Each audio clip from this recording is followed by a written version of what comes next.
Bem-vindo a Osíris e Outros Deuses. Hoje nós vamos falar sobre refutações à astrologia. Mas antes, esse é um canal de esoterismo levado a sério.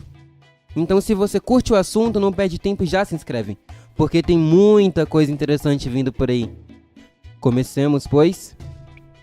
A astrologia foi considerada, durante a maior parte da história das civilizações humanas, como um conhecimento eficaz e pragmaticamente verdadeiro.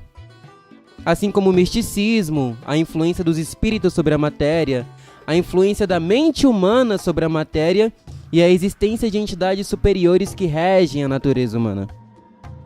Bom, tais crenças começaram a ser derrubadas com o surgimento e aperfeiçoamento do método científico europeu, que se apoia principalmente sobre evidências empíricas verificáveis. Com o método científico, o valor das crenças passou também a ser questionado. E nada poderia ser considerado verdadeiro se não houvesse reflexões materiais palpáveis que comprovassem sua existência. Assim, espíritos, mediunidade, astrologia e a própria crença em deuses é posta em xeque. Apesar disso, não apenas a experiência religiosa, independente de doutrinas, tem crescido como se fortalecido. Sim, é fato que entre os países mais prósperos e livres economicamente, a religião tem diminuído, o que mostra que é provável que a experiência da fé pode estar intimamente relacionada ao desejo de segurança do ser humano frente às incertezas do mundo ao seu redor. Crer em algo superior e onipotente, maior que a bala perdida, que o terremoto, que a fome, nos traz paz e nos fortalece para enfrentar dificuldades com maior persistência. No entanto, o método científico não tem todas as respostas e nem sequer se propõe a ter. E além disso, é possível que ele tenha um ponto fraco muito importante, e que deve ser considerado ao analisarmos o peso da crítica da ciência frente à metafísica. O ponto fraco do método científico é justamente o seu ponto forte, ou seja, a dependência de evidências plenamente verificáveis para designar algo como real ou não. Isso implica que a separação entre o real e o ilusório depende do que os sentidos e a tecnologia do cientista conseguem perceber como real. O alcance da ciência é limitado por aquilo que sua tecnologia pode apalpar e perceber, e por aquilo que seus sentidos podem ver, ouvir, cheirar e tocar. O que aconteceria então se a maioria dos fenômenos defendidos pela metafísica religiosa não fossem tecnologicamente verificáveis? A existência da alma, a existência de espíritos, a influência do plano astral sobre o mundo material, deuses e seus propósitos. Bom, então a ciência teria que basear seus estudos na relação entre causa e consequência. No quanto uma ideia defendida, como a de que Deus atende a oração de seus fiéis, se evidencia na realidade. Exemplo, se Deus realmente cura seus fiéis, quantas das pessoas com câncer que buscaram assistência espiritual foram curadas? É pensando nisso que cientistas fizeram durante a segunda metade do século XX, pelo menos, a maior quantidade de experimentos tentando validar ou refutar a astrologia. E hoje nós vamos falar sobre a experiência do holandês Rob Nanninga, que é, até onde eu pude pesquisar pelo menos, entre os mais conhecidos, o mais completo teste feito sobre o assunto até o momento. Então vamos lá. O que o Rob Nanninga percebeu lá para o início da década de 90? Já tinham sido feitos vários testes científicos tentando validar ou refutar a astrologia. E todos esses testes tinham um ponto em comum. Eles tentavam fazer uma espécie de teste cego, compreende? Os astrólogos tinham que adivinhar quais pessoas tinham certas características com base em uma série de mapas astrais.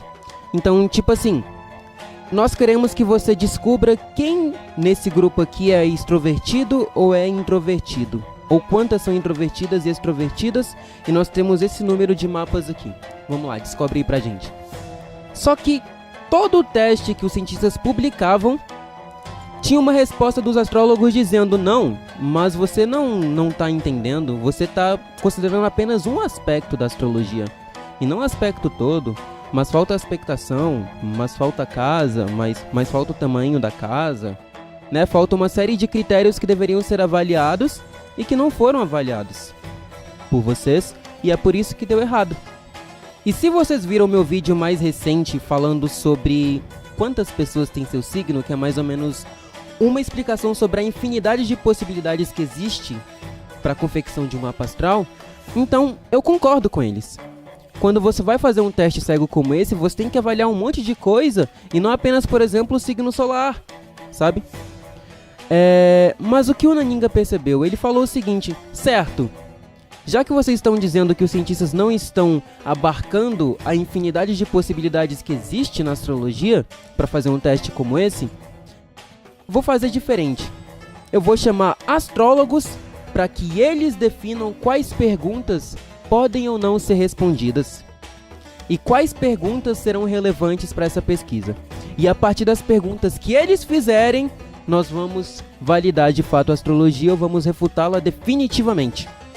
Então a ideia dele foi mais ou menos a seguinte: ele escolheu 7 pessoas na Holanda que nasceram mais ou menos na mesma época, entre 1950 e 1948.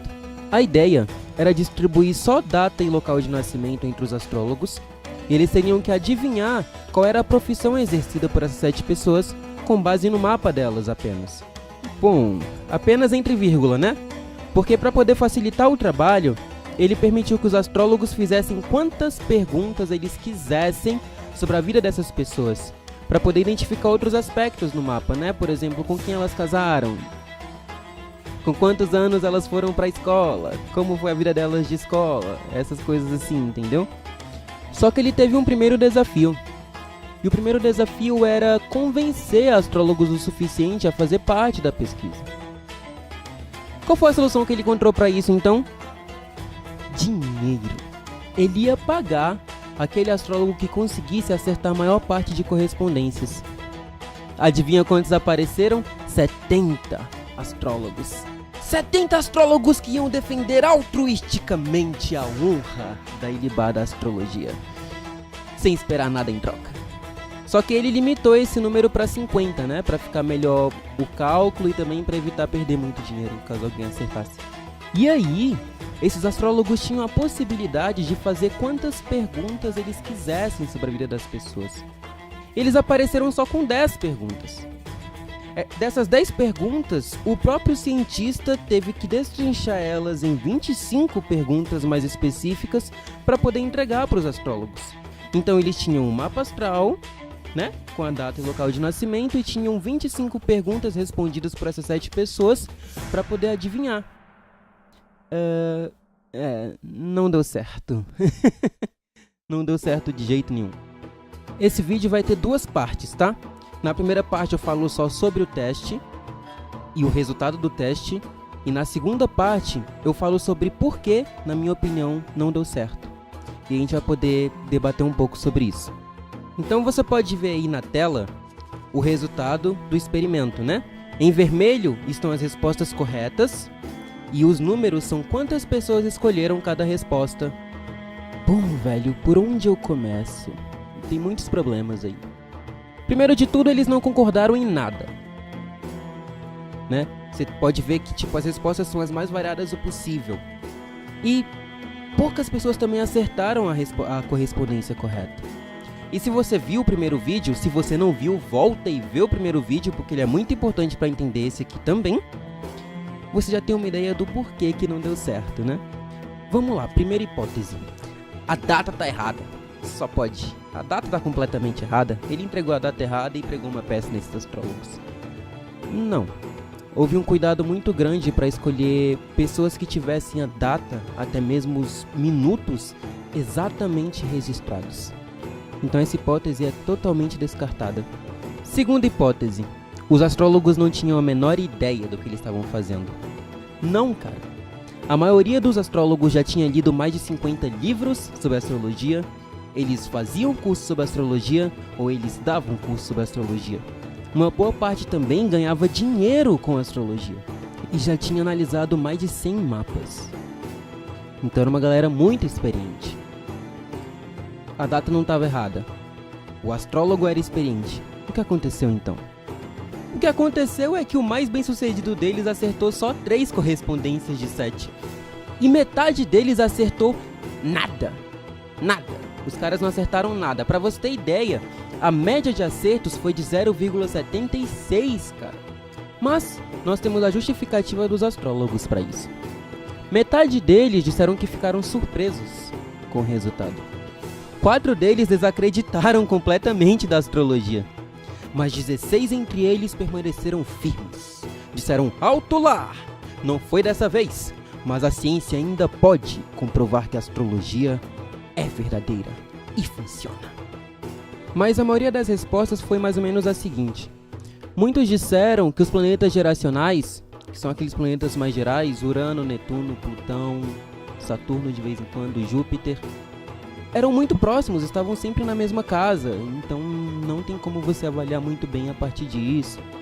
Outros disseram que as respostas dos investigados eram muito parecidas ou que eles mentiram nas respostas. E outros disseram que simplesmente não tinham informação suficiente. Mas nenhuma dessas justificativas foi convincente o suficiente. Então, o teste foi uma falha, o teste foi um completo fracasso. Ele foi um fracasso e isso é indubitável, porque de 50 astrólogos, a média ser 0 de acertos é porque, né? Tem alguma coisa errada. O que tá errado então? Por que não deu certo? Se eu, que tô fazendo um vlog sobre astrologia e acredito em astrologia, tô fazendo esse vídeo falando sobre os fracassos dos testes sobre astrologia, o que tá errado então? Por que nenhum teste dá certo? Se você quer saber, clica aí no próximo vídeo que eu vou dar uma resposta baseada na minha opinião, beleza? É a opinião do Osíris, beleza? Estamos kits com relação a isso. Bom, se você curtiu esse vídeo, por favor, curte aí embaixo, compartilha com seus amigos e se tiver alguma dúvida, alguma crítica ou quiser me xingar, comenta aí embaixo que a gente responde tudinho pra você, beleza?